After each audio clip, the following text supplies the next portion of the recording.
So I'm just marinating some chicken for tomorrow because the weather seems to be nice, and luckily we had some coal, and so we're going to do a barbecue in the garden tomorrow. This marinade can also be used for aubergines, works really well with aubergines and peppers. So use the same marinade for aubergine peppers. I haven't used it for any other vegetables, but I think, yeah, aubergine and peppers it will work really, really nice with. So it's a Jamaican inspired jerk seasoning. So what I do here is let me just show you what I've got. I've got spring onions, some Scotch bonnets, some garlic, some ginger, and some coriander. If you can't get Scotch bonnets, I mean, this is the essential flavour to the jerk chicken. If you can't get that, then just use some red chilies. But if you can, and all the supermarkets do it, that would be great, but just use whatever chilies you have. So you're going in with the spring onions. It would have been nice if I had more of the green stalks, but they were all going bad. I had to use whatever I've got in the fridge. Like, you know, we have to just make do. So that's about sort of 4 spring onions, 2 Scotch bonnets, about 7 cloves of garlic and a thumb-sized piece of ginger, some coriander. So we've got the heat there. Then we need to add some sweetness.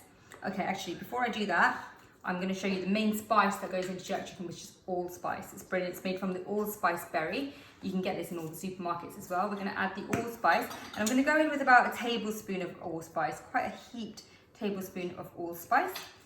And so we've got our freshness, we've got our powdered spice. I've got some brown sugar here. Again, 1 tablespoon of brown sugar would be great. If you don't have brown sugar, you can add a bit of honey in as well. I'm just going to add a little squeeze in just for good measure. But if you don't have any brown sugar, just triple that. And then you always need to add some acidity to it. And my friend Jerome from Jamaica told me this. Orange juice is the trick. It's got acidity and it's got sweetness. So a little bit of orange juice, I'd say that's probably about 3 tablespoons worth. So some orange juice goes in there. And this might seem like a really funny ingredient, but yeah, they use some soy sauce. So the Jamaicans, this is from a traditional Jamaican recipe. So I'm gonna put in 2 tablespoons of soy sauce.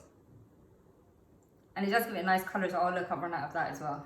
Everything's on the last legs. So I'm gonna have to get some of that next time too. And then just a little bit of oil to finish off with. There are a few more ingredients that go in there as well, but I'm trying to keep this as simple as I can. That's about 1 tablespoon of oil. And then you get your blitzer. I've talked about my Ninja that I love with the double blade. It's great. And then I'm just gonna blitz that into a paste.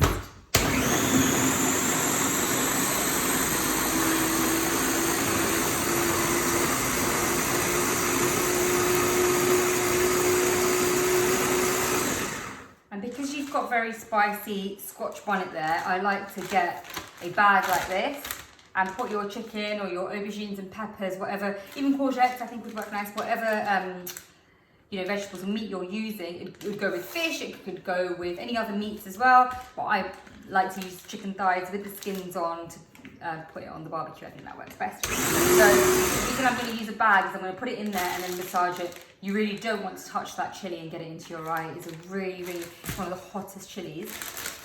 So now I have my marinade done. See, it's literally just blitzing it like that. And what I try and do as well, I make quite a lot of this when I have a lot of the ingredients, but I didn't have enough spring onions, and I put it in a jar, and that can keep in your fridge for about 2-3 weeks, and you can use it again, or you can even freeze it.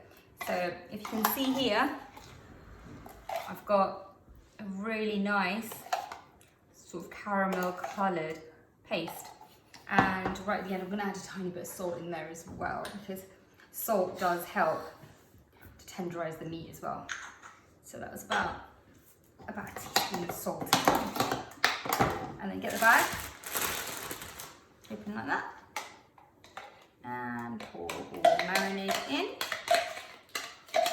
And that way it's so safe, you're not touching any of that chili. And look, I'm going to seal it.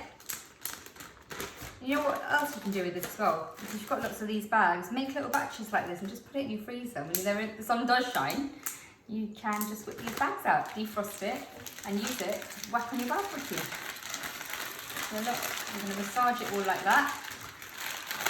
And that's going to stay in my fridge I'm gonna actually add a bit more in there. That's probably enough for about 6 chicken breasts, chicken thighs with the bone in. But any sort of chicken that you have, but chicken thighs, anything with bone on will work best. Chicken legs, chicken thighs, a whole chicken.